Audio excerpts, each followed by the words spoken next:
Hey, what's going on? It's Bill Burr. It's time for the Monday Morning Podcast for Monday, June 16th, 2025. What's going on? How are ya?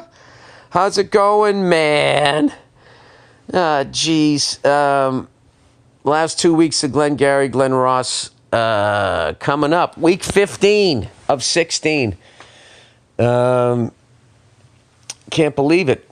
I can't believe it's coming down to the end here. We got 16 more shows. 8 this week, 8 next week, and that's going to be, then there you have it. And there you have it. That's going to be it. The fuck did I do to my leg? You know, being a fucking ginger, I swear to God, the bruises and stuff, I look like I got clawed by a goddamn bear. The amount of time there's bruises on me, and I don't know what it is. You know what I usually end up doing? I just push down on it, and then the pain of it reminds me of when it happened, and I got nothing for this one. Anyway, I got nothing. Dude, how about the fucking Florida Panthers? You know, Game 4. Edmonton goes up late. They're up, 4-3. There's seconds left, and the Panthers score to tie it up. 4-4. They go into overtime. You know the Panthers are going to win. They're fucking relentless. But Edmonton somehow pulls it out. Ties up the series 2-2.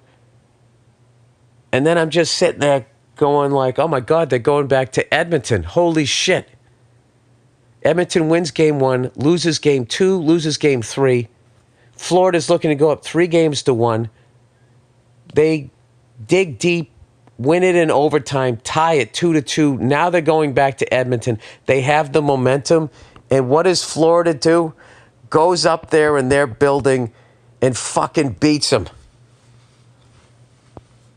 Jesus Christ. I'm really happy for Brad Marchand. He probably is going to get the MVP of this series if the Panthers win it. But you got to give it up to him, man. As much as I hate the fucking Panthers because they bounced my Bruins out of the playoffs 2 years in a row. They are a fucking championship squad. So I'm assuming Game 6 is tonight, going back to Florida. And now Edmonton basically has to do what Florida did against Florida, which is a tall, tall order. What a fucking series. Like, I have no idea which way this is going to go. Like, if Edmonton wins tonight and they go back to Edmonton, oh, my God, Game 7 in Edmonton, Edmonton's going to win. Like, you can't even say that. Like, it wouldn't surprise me at all if Edmonton went down 1 in Florida and then they went back to Edmonton and then Florida won it and then won the cup. It's been an incredible series. I haven't been keeping up with the NBA. I want to say the Pacers won Game 1 and then lost the next 2, and I don't know where that is right now. I have no idea. My brain is all over the place. And anyway, old Freckles got back in the big gay gym. My lovely wife was out here, and you know, for my birthday weekend and all of that. We had such a fucking great time and everything, and but, you know, in that great time, you know, I wasn't going to the gym. I wanted to spend every second I could spend with her because I miss her so much. And, you know, kind of got back on the bread. It was my birthday. I had some desserts, you know. I had a piece of cake. I had a fucking cupcake, you know. There was a bunch of little mini celebrations. And old fatso fucking partook. I didn't go crazy, though. But what I was happy was I was able to get right back off the sugar. I think I finally have it under control. Unlike everything else in my life that I have to just, like, quit cold turkey. You know? But I am psyched, though. I am, like, completely off of sugar. Like, now I look at candy bars. All of that crap I used to eat late at night, like I was still, you know, in junior high. Which if I really go back, that was my fucking sugar addiction. It went way back to then. Like, you know, like whenever you hear like alcoholics going like, I had my first drink when I was 12. You know? Didn't seem like a big deal. within a week, I was down in a bottle and a half of vodka every day before fucking recess, you know? That was like sugar. It was like, I think somewhere, once I went into junior high and you started to buy your own lunch and you had all those different options. Like there was days I would go up and for lunch, I would just get junk food. I would get a 3-pack of chocolate chip cookies, potato chips, and then a couple other things. And I would just fill if I didn't like the hot lunch that day, and I would just fill myself up with that shit. And it didn't seem like a big deal, you know? You were young, you're running around. Your stomach was flat. You didn't have a dad bod. You were in fucking junior high. And I had no idea that all those years later, like I would be struggling because of the choices that I made in the early 80s, like 40 fucking years later, more than 40 years later, I've been off it for like a couple of years now. And, you know, I don't know. I have no fucking idea. I don't even know what the fuck I'm doing or what my life is right now, but I'm just trying to get off of that shit.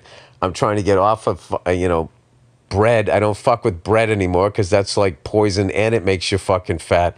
Like, it's so insane to me that the number one priority right now in this country is to get illegals out.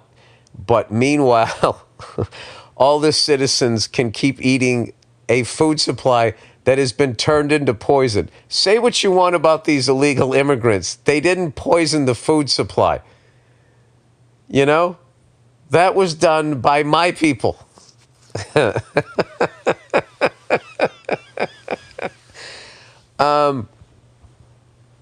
Yeah, and all of these politicians that look the other way and let them do that. I would think that was more of a priority and than getting illegals out of there in a way that is not even legal.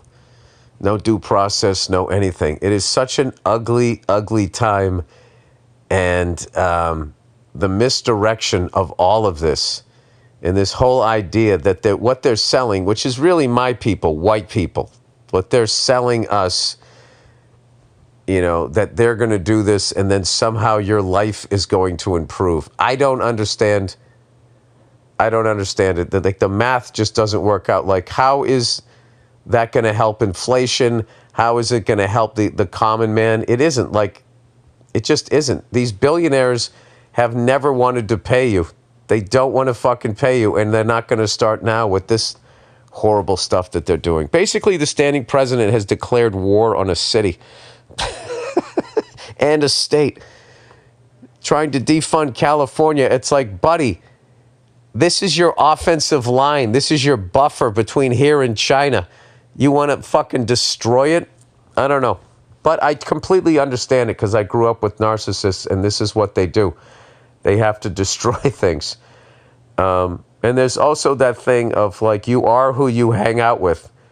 And this guy who's claiming to be a great American likes to hang out with ruthless dictators, North Korea and Russia. So, I mean, it really is fucking amazing to me that he can be doing all of these things while simultaneously having a large group of my own people believing that he has a good heart. All I can say is I hope that they're right. I hope that they're right because this looks like pure evil to me. Anywho, and with that fucking happy shit, I did the Beacon Theater last night. I did stand-up, did an hour and 15 minutes, man, and I didn't have any, like, you know, I was definitely looking at the paper because I had to, like, I didn't have it assembled in my head. Hour and 15, I had other jokes that I forgot to do or whatever, and I want to thank everybody that came out. I had a number of people from Glengarry came out, cast and crew, which was great. And Michael Che opened up, and oh my God, he fucking murdered. He's been doing a bunch of stand-up, I'm assuming, because I think SNL's on break right now.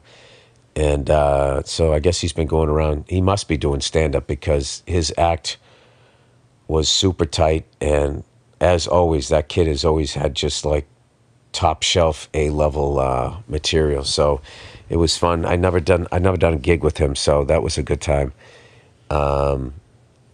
So anyway, yeah, I had to do that because I got to get ready for this international run that I'm doing right after. I don't know why the fuck I booked this right after this play. I'm such a fucking idiot. I have to learn how to take a goddamn break. I don't know how to do it. Well, I do know how to do it, but then I sit there alone with my own fucking thoughts, and they drive me insane. So just keep working. Just keep working. That's our therapy. That's what we do, Bill. Did I just say our therapy? Yeah, me and the voices in my head. There you go. But anyway, I tried a bunch of new shit last night, and it was it all went over really, really well. And a few things that I did was just shit that I never got to work. And last night it finally killed, but of course I didn't tape it. I never tape myself because I'm not going to listen to it. So it just becomes wasted space on me phone. Oh, I know what I wanted to talk about. Shout out to Japan. I somehow came across, death scrolling. I came across this band, the Fishmans, from like the 1990s, and they sort of combined all of these different genres of music. I mean, I don't know what any of them are. You know what I mean? Like house, dub, acid jazz. I remember they were calling it that. Like whenever acid jazz came out, like I stopped knowing what music is, and then the genres of them, or even being able to understand them. And like I was saying, like a couple months ago, that there's like genres of music I never even heard of. Shoegaze. I've never even heard of that.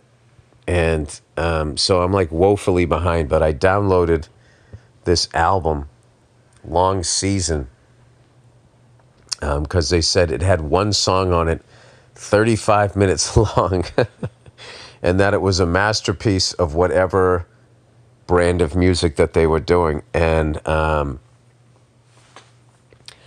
I put that song on, and I was stretching in my apartment. Put on my workout clothes. I stretched in my apartment. Song is still going.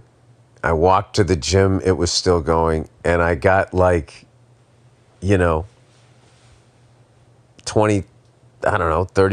into my workout, and I listened to the whole thing.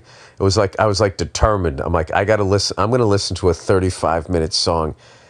And it was a hell of a ride. There's so many goddamn talented people out there, but like they have a bunch of other songs that aren't as long. I don't know. I'm going to start listening to them. I think they're a really, I don't know, whatever the kids call them now. But also, I got to tell you, like, because nobody seems to want to pay for music anymore, I miss downloading an album that is like 39, 40 minutes long. They always have to add all these bonus tracks, and then all of a sudden you go to download it, and it's like an hour and 20 minutes. It's like, I don't want to listen to a fucking hour and 20 minutes to anybody. An hour and 20 fucking minutes?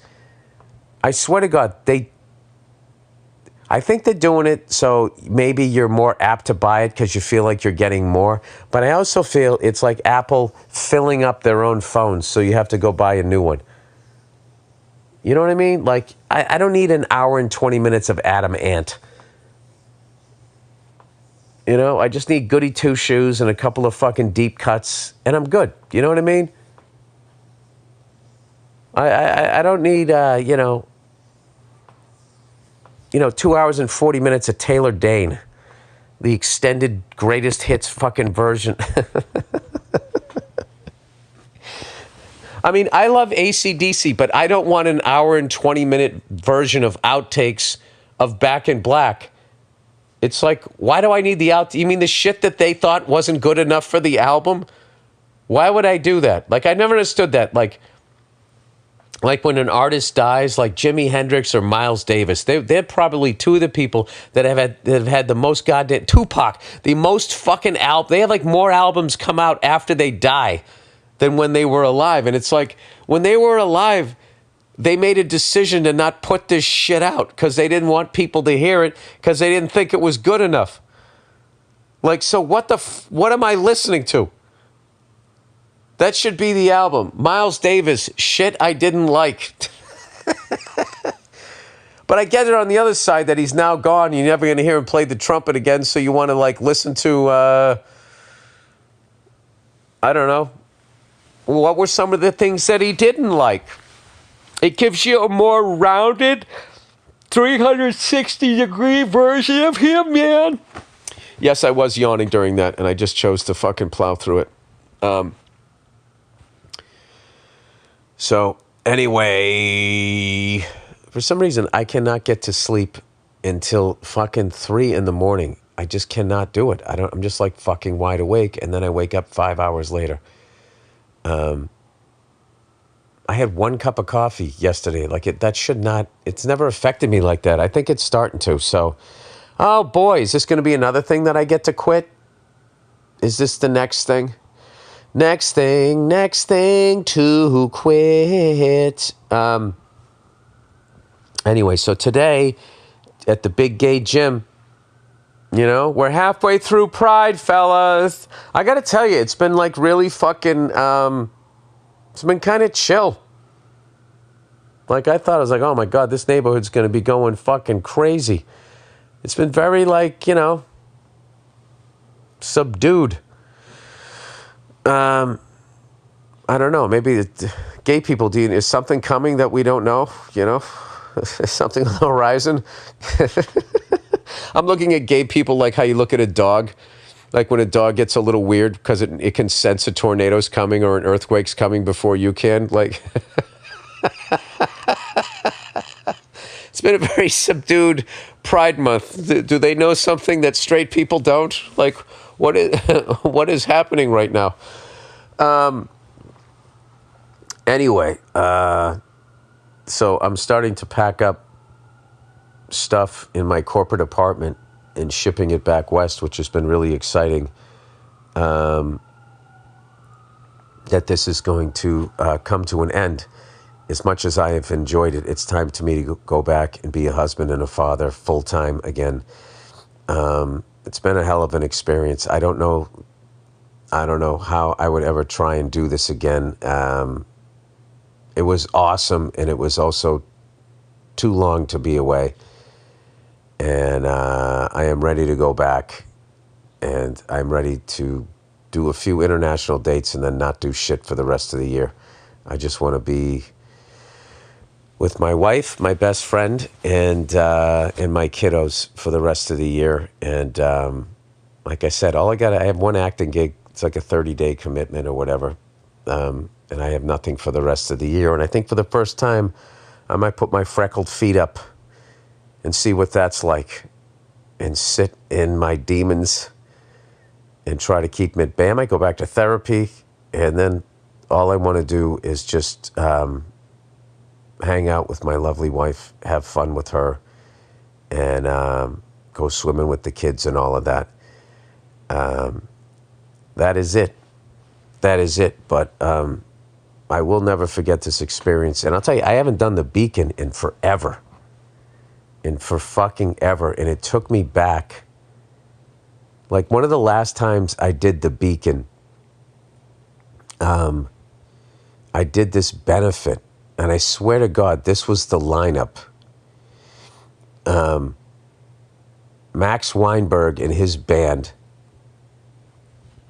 were live on stage. Jon Stewart hosted. The first person he brought up, I don't remember what it was a benefit for. The first person he brought up was Tony Bennett.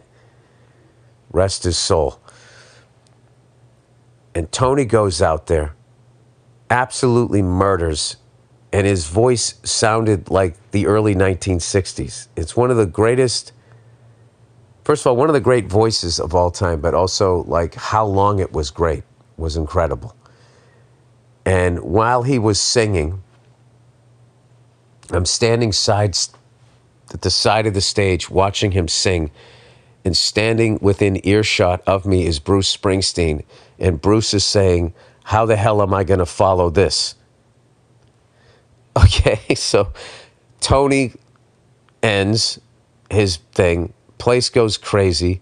John goes back out, kills, and then brings out Bruce Springsteen. Place goes nuts. And then Bruce is like sliding around on his knees, jumping up on the piano, going nuts like he's playing Giant Stadium in fucking at the Beacon. So just to recap, Max Weinberg band kills it. Jon Stewart kills. The band, starts playing music. Tony Bennett comes out, kills. And then Bruce Springsteen goes out and kills.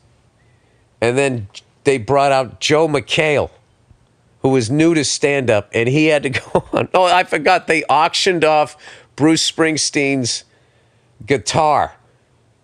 And somebody in the crowd paid like $100,000 for it or whatever. And then they brought Joe McHale out, who I think, with that, that might be one of the greatest Who Did You Have to Go On After? It was so funny. That I don't know why they didn't have me go on first or Joe go on first and then do Tony, then do Bruce. But they didn't. For whatever reason, they put Tony on first, then they put Bruce, then they put Joe, and then they put me. It didn't even make any sense. And me and Joe were just laughing, going, why would they do this? I don't understand. Like, don't they understand, like, how you do a show? You don't have Metallica go on first and then have the local band try to mop up after. That's what me and Joe were that night. And it's kind of funny is I run into him every once in a while, and that night still comes up. We're sort of forever bonded by the fact that both of us got to go on that night, and we weren't Joe and we weren't Bill. We were just not Tony and not Bruce. So we went on in the middle. And, what was great too of that night is I got to hear Tony Bennett ask Joe McHale if he could get a copy of the second season of Community because he was a fan of the show, which I thought was so grounded him and normalized him or whatever. Like, wow, he's just when he's not Tony Bennett, he's binge watching shows just like everybody else. So anyway, after Joe went out in the toughest fucking, one of the toughest nights ever, went out, did his thing. Then they brought me out. I go out. I'm doing my thing. And as I'm doing it, I look to the right. And this is the first time I ever worked with Jerry Seinfeld. He was closing. So maybe that's what they were doing. They were like, we have all these legends. Let's sandwich these two other guys in the middle. And I remember being on stage and looking, and they had like this light on the side of the stage, and like Jerry was like backlit. And it was like this iconic silhouette. Like it was just, obviously I knew that he was there, but he was also, it was and is Jerry Seinfeld. So even his silhouette, like I knew it was him. I'm sitting there going, that's fucking Jerry Seinfeld. And I'm out here dropping these F-bombs. He must hate me right now. He must hate me beyond the fact that I'm not Tony Bennett or Bruce Springsteen. So I finished my thing, and I got off stage, and I walked by Jerry, and I didn't even want to say anything. I was like, I just thought he thought I would stink, and I remember he just went, very funny, very funny. And I said, all right, yeah. I go, sorry about those F-bombs. And he just goes, oh, I don't care. And I remember it made me respect him so much as a comedian because I was just like, yeah, of course he doesn't care because he's always worked clean. He's had to go on after guys way dirtier than I am. Back when no one knew who he was and he was performing in, closing out a show in a bar in New Jersey, having to go on after some local hack did all the local references. It probably ended with his I went to the proctologist bit. He had to follow all of that. Of course, it wouldn't bother him. But anyway, that's what I was thinking about last night when I was at that theater. And then backstage is they have all of these incredible photos of all of the people that have played there. Of course, the Allman Brothers and all of their shows. Speaking of Jerry did a whole run there. All these SNL alumni that have done like shows there. I also want to say that's the place where Steve Martin unretired from doing stand-up. I think that's what it was. It was just a really legendary venue to do, and I just want to thank everybody that came out last night, and I'm so fucking psyched that it went as well as it did. And that I've been doing stand-up long enough, and I respect stand-up enough that I don't take long breaks from it.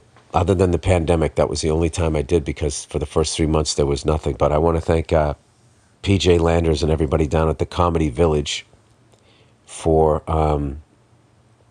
that's been my go-to club, because I get off stage, and the club's on like 44th between 8th and 9th, and we're on 49th and 7th. So the amount of nights that I've gone over there, and it's really also helped my mental state, where like I realized pretty quickly that, doing the Broadway play and the high of that, and coming out for the curtain call and the standing ovation and all of that, to just sort of come directly home to this apartment is like, pulling the emergency brake emotionally. That going down to his club, hanging out with him, talking. I known him since back the Boston Comedy Club days. Like I've, reminiscing with him, talking about the old days, or just shooting the shit about whatever happened that day, and then meeting newer, younger comics and stuff, and and then going on stage and trying out new shit and everything. It's been like it's really been a lifesaver. So thank you to PJ and everybody down there at the Comedy Village. Check it out on 44th Street between 8th and 9th. All right, and with that, let me do some reads here for the podcast. MeUndies. It says, whoa, guess who's back? Back again. MeUndies is back. Tell a friend. Guys, let's talk about the real MVP of your wardrobe. The one thing that should never let you down, your underwear. If you're anything like me, cough, cough, it's time for an upgrade. And I did with the Ultra Modal. Oh my God. Modal. I'm just saying Modal. Ultra Modal Ball Caddy Boxer Briefs from MeUndies. What do they got? Like a zipper pouch around them, like on a golf bag, where you keep your balls. Ball caddy is really the perfect way to describe how this feels. Why would you call it a ball caddy? You mean the guy who's standing there with your clubs? What is he now, cupping my balls?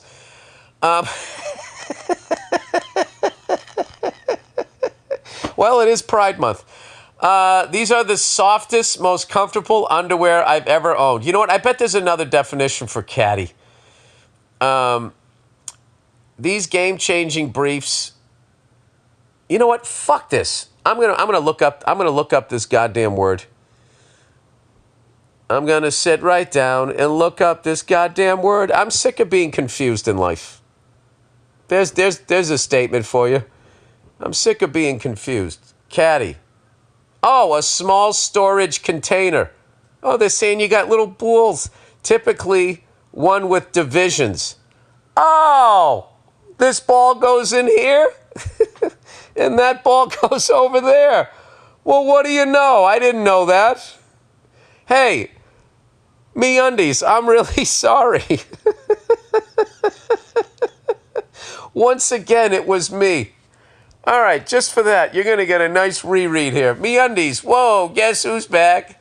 Guys, let me talk about the real MVP of your wardrobe. The one thing that should never let you down, your underwear. If you're like me, cough, cough, it's time for an upgrade. And I did with the Ultra Modal Ball Caddy Boxer Briefs from MeUndies. Ball Caddy, it's the really perfect way to describe how it feels. There's a compartment for each one of my nuts there. These are the softest, most comfortable underwear I've ever owned. Yeah, it's usually just a pouch, and they just fucking throw your balls in there like a mass grave.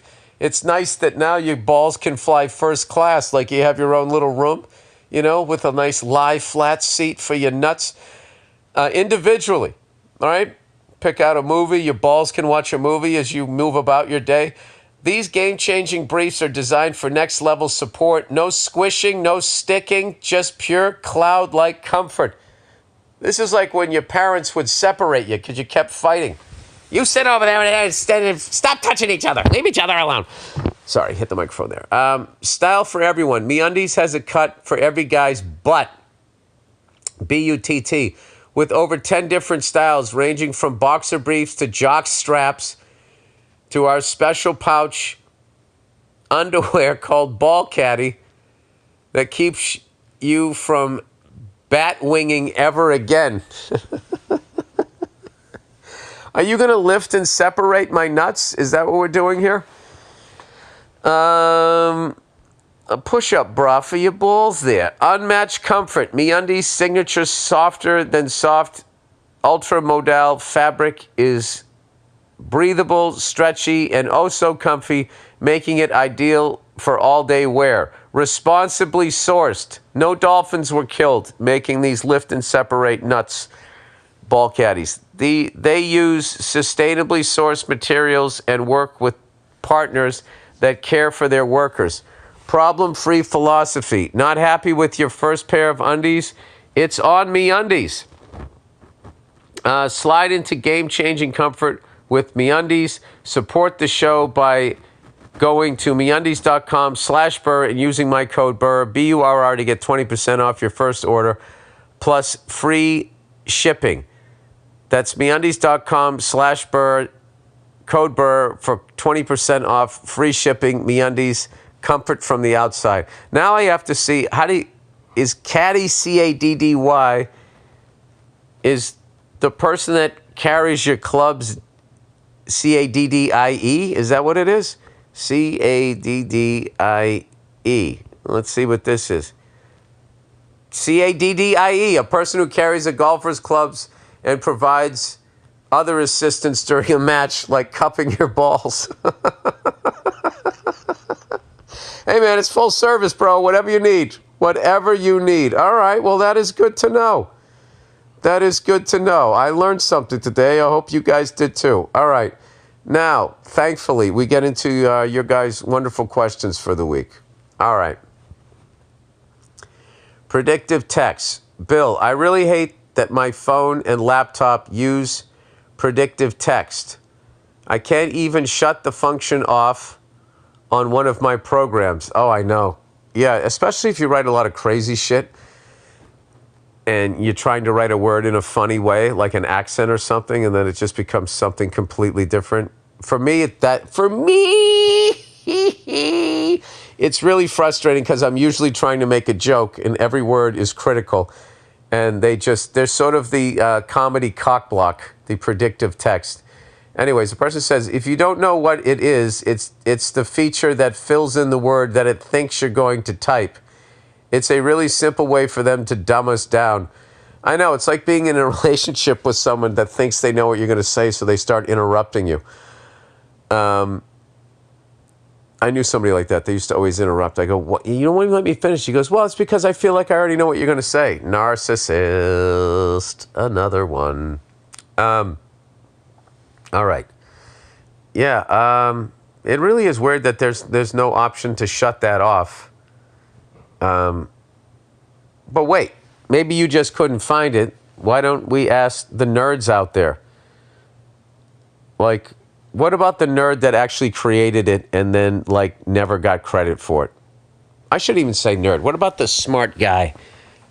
What about the smart woman who came up with the smart whoever came up with this thing? You must have designed some sort of backdoor, right?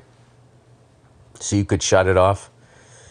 I really like that about computer programmers, how they program in some sort of backdoor that if they ever want to get back in there again, they can, you know? So if you ever, like if someone was designing whatever, I mean, I don't know what the terminology is, but if I had a business and they were designing some sort of fucking system for my office, I would just assume that they have some sort of backdoor in there and that I need to make sure that this person is taken care of. They get the money that they were promised. I give them a little bonus, you know, because hell hath no fury like a nerd scorned. They will destroy your business. They'll destroy your life, you know. They'll have kids with 14 different women. You know, they're nerds are really out of control.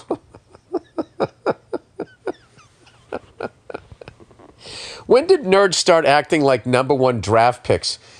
It's really insane. All right, new phones. Billy Nitwit. Hey, man, not that dumb.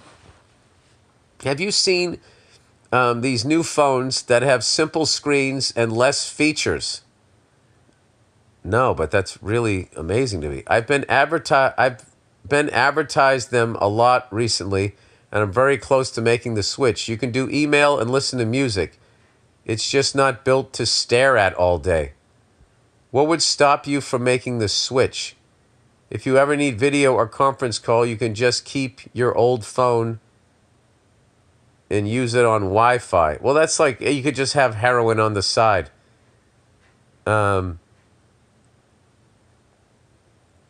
What's stopping me from making the switch? This sounds like an advertisement. The fact that I'm in this business and I don't watch TV, I don't watch the news, I don't really interact with my fellow man other than when I'm on like social media seeing what people are posting. The only news I read is Le Parisien. I mean, that's how I learned that there was this horrible stuff going on between Israel and Iran. I mean, Jesus, did you see the video footage of just all of those missiles they were shooting at each other?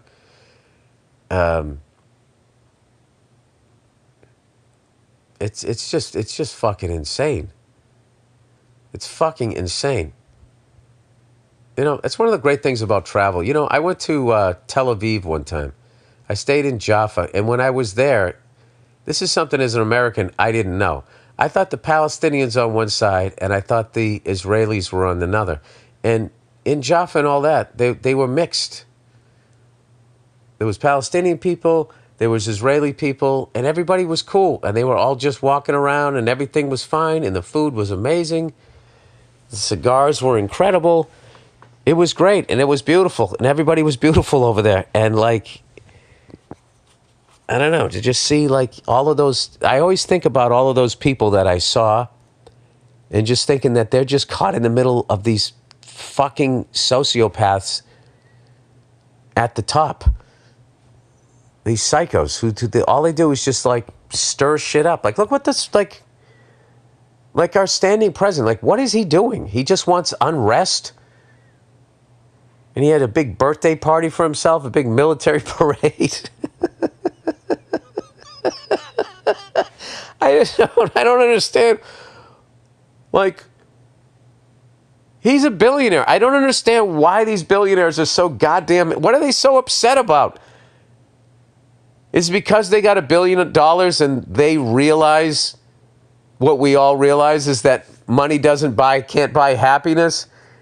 And they just kept getting more and more of it, and like nobody knows that more than a billionaire.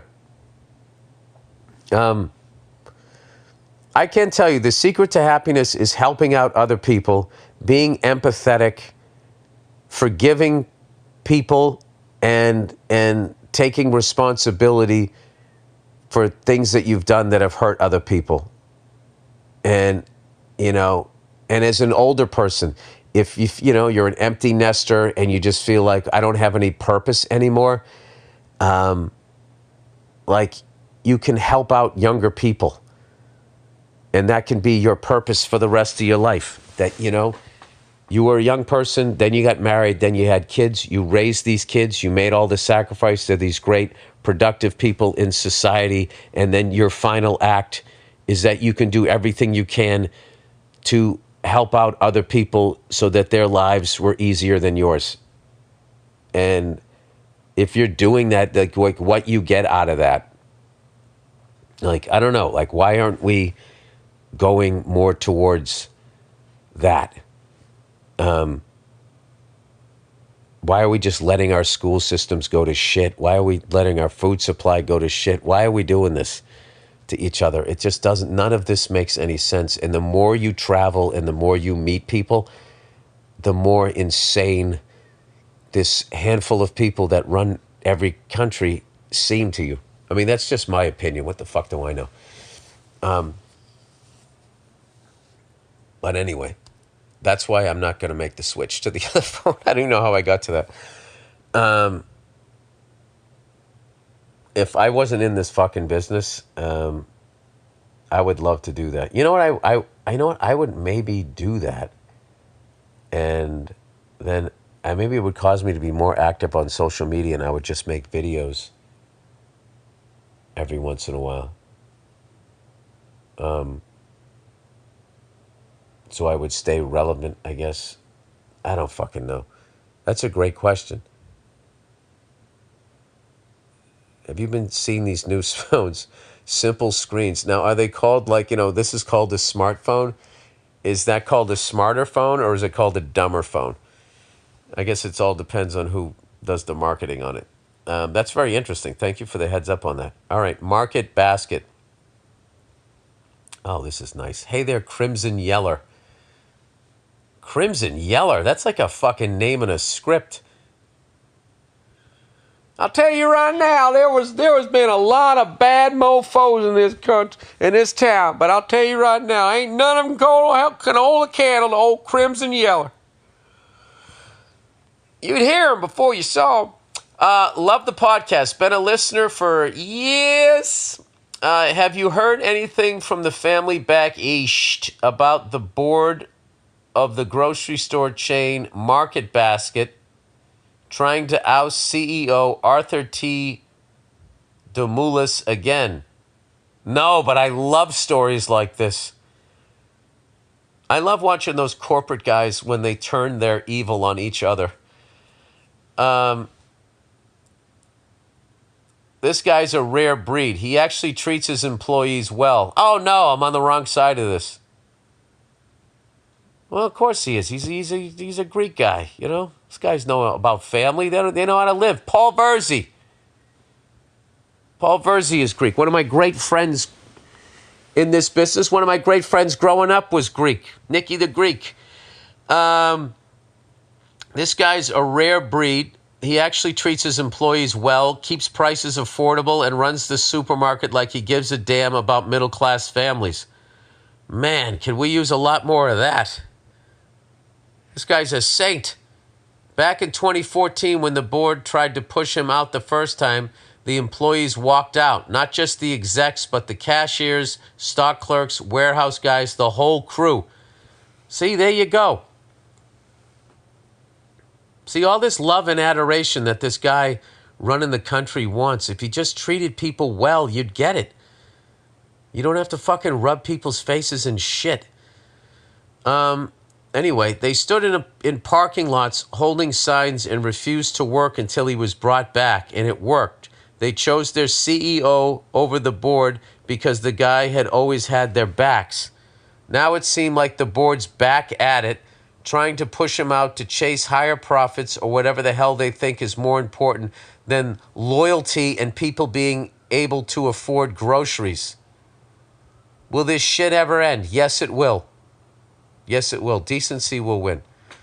You have to think that way. And, you know, it starts with you and how you treat other people. And just because the leaders of the world right now are being so heartless to one another, to regular people walking down the goddamn street, doesn't mean you have to be.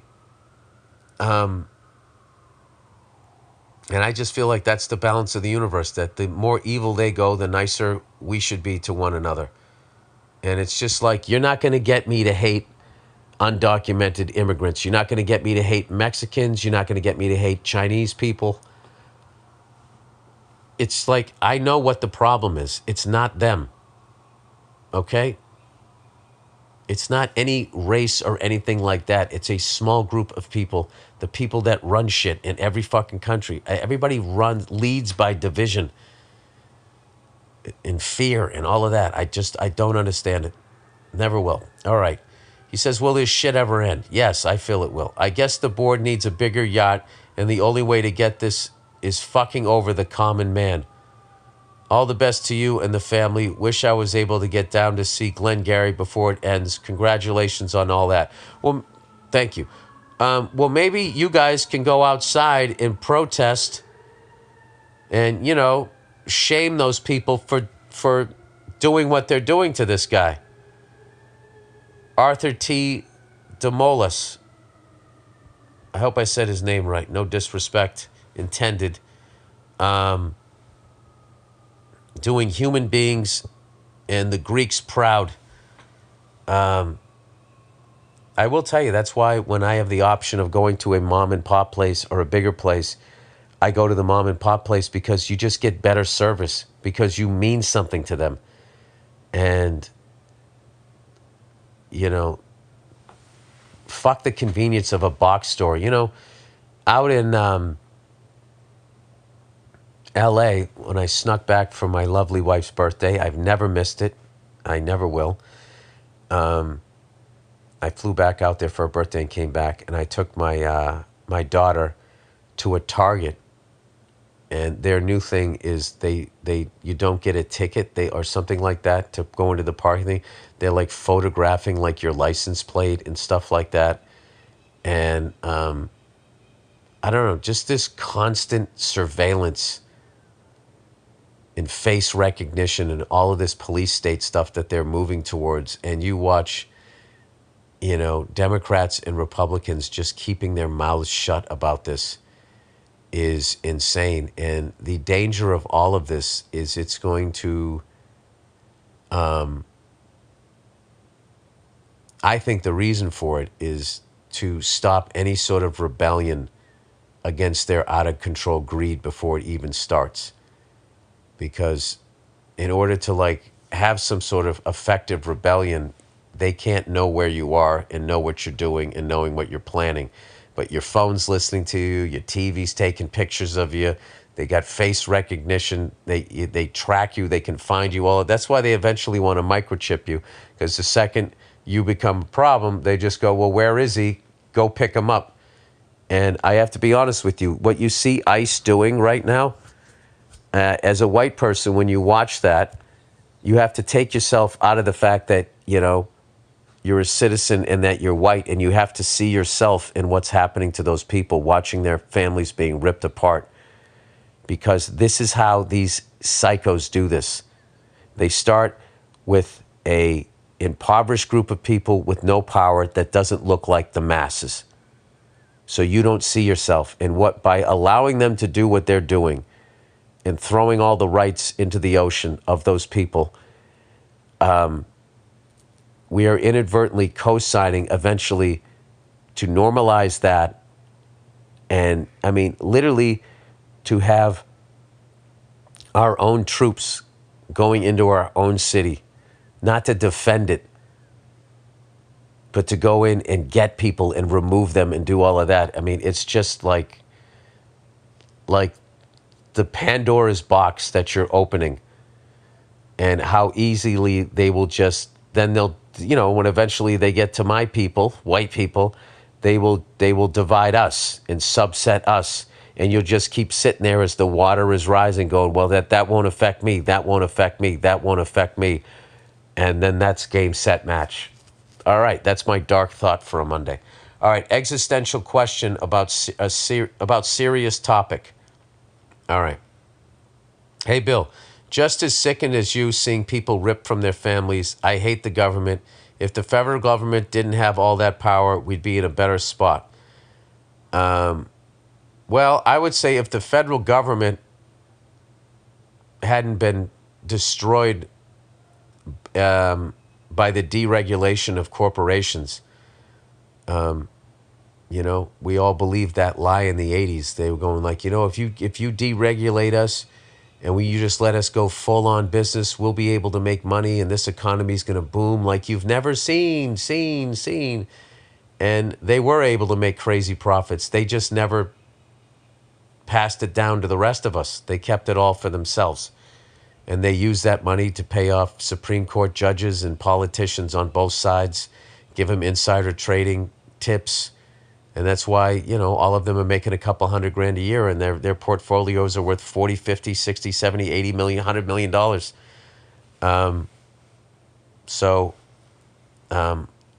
I'm an old guy here, 57 years old.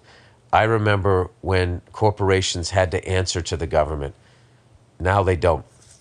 So I don't know. I think the federal government, if they used their power correctly, if the banks had to answer to them, if corporations had to answer to them, as opposed to the government working for those evil entities.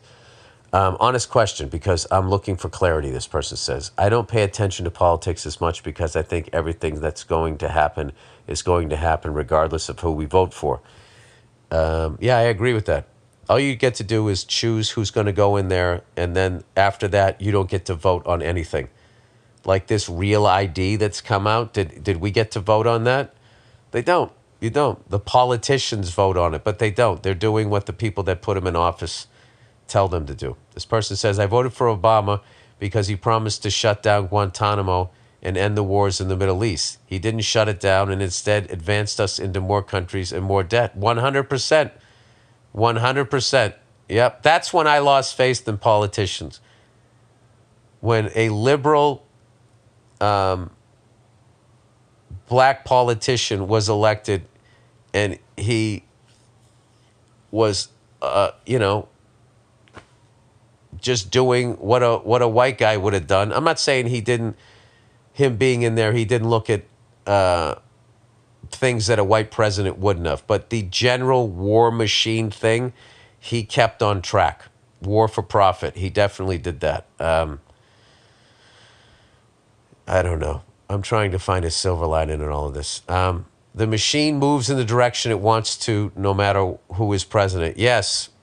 Yeah, it might move a little to the left, it might move a little to the right, but it's going the same heading, essentially. I agree. This person says, so when I start looking at what's going on, I feel a little gross being on the same side as the performative politicians who voted to increase ICE's budget during Biden's presidency, overwhelmingly by both parties.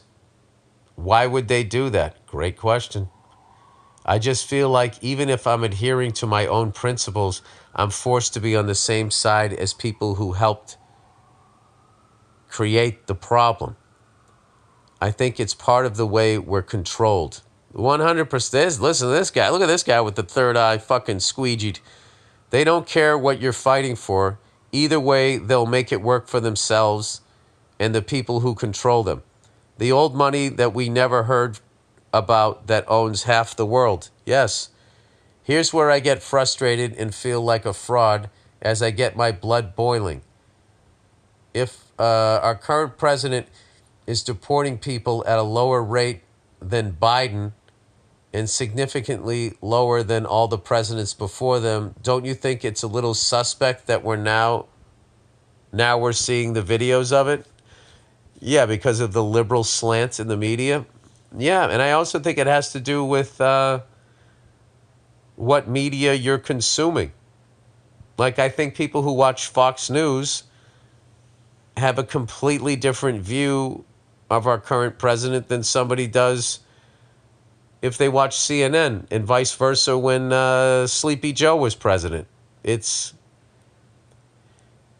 forget about AI. It's media ownership is in such a small amount of people's hands that, I mean, what the fuck do you believe? What is I have no idea what anything is anymore. I mean, I think maybe that's another reason why I just sort of pulled away. It's just like, I don't know how to make sense of any of this. I don't know. I will say, like, one of the last things for me was when that woman cried when Hillary lost the election. And that's when I really was just like, well, at this point, with her crying, you're really showing me that this is not journalism. This is like, is it partisan politics journalism? Is that the right word? Like, I don't know. When I was growing up, the guy or the woman reading the news, you didn't know who they voted for. I mean, a president had to get assassinated before a journalist got choked up. Not a fucking election results. Anyway, where were the news outlets who should have been examining these things regularly for years? Maybe I'm an idiot, but there's no way Clinton deported 12 million people without separating families. And of course, there was 0.00001% of the amount of cameras back then, but that's still a lot. He deported 12 million people? Yeah, how do you deport 12 million people and there's no footage of that? I mean, that's a significant percentage. Well, I mean, I guess it's still less than 1% of our... That's still... 12 million anything, you would think that you would see it. Anyway, I looked up the rate in which every president has deported people, and Trump's deported less than every president since Clinton. Even H.W. Bush deported half of what Biden and Trump did. Well, let me ask you this. How did they go about deporting them? How did they deport people without having Marines coming into the city and pointing their guns at people? Why is this such a... if you could deport 12 million people without anybody noticing, why do we then have to spend all of this fucking money rounding up all of these people and doing all of this stuff? Then what is this whole thing that's going on? This whole show of this? This person says, and I'm sure you've seen all the videos going around of Democrats talking about drawing a hard line on immigration and running on policies of deporting people. And listen, that's not a reason to excuse the methods being used, but also, who's the fool if we didn't give a shit back then? Do we all care about actual numbers of people being deported and ripped from their families, or who's doing it? I mean, that's a fair question. Yeah, I don't know, but I can tell you that what scares me about the current administration is fanning the flames of overt racists and anti-Semites and psycho-nationalists, giving those people a voice. And then also having somebody who, like, I don't even know mentally where this guy is, and how, once again, the same, like, we're in the same situation Joe Biden, like, for some reason people on the right, it was so clear to them that this guy did not have the mental capacity to be holding the office.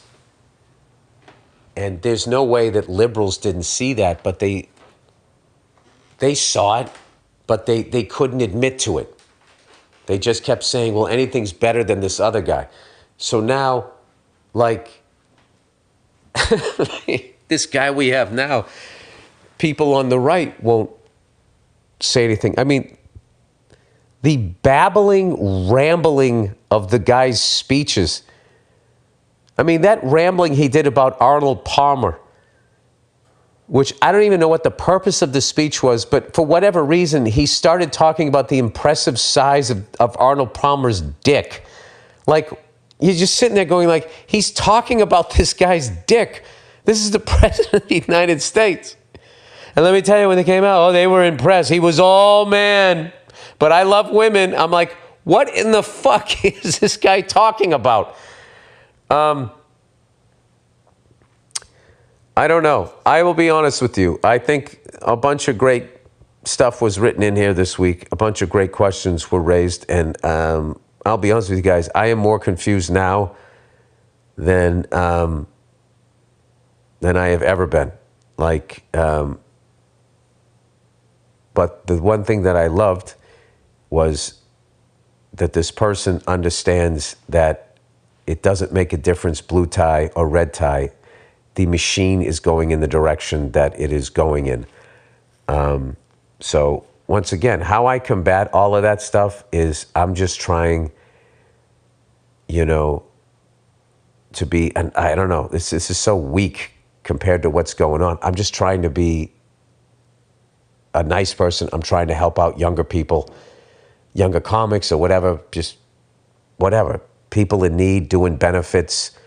Like, I can't just sit here and just watch all of this shit going on and not try to do something positive. And I feel like me walking away from the news and not watching it anymore, I'm running into more and more people who are doing it for their own fucking sanity. But then what is that? Now now no one's even paying attention. I guess by me not watching the news, whatever the fuck that means.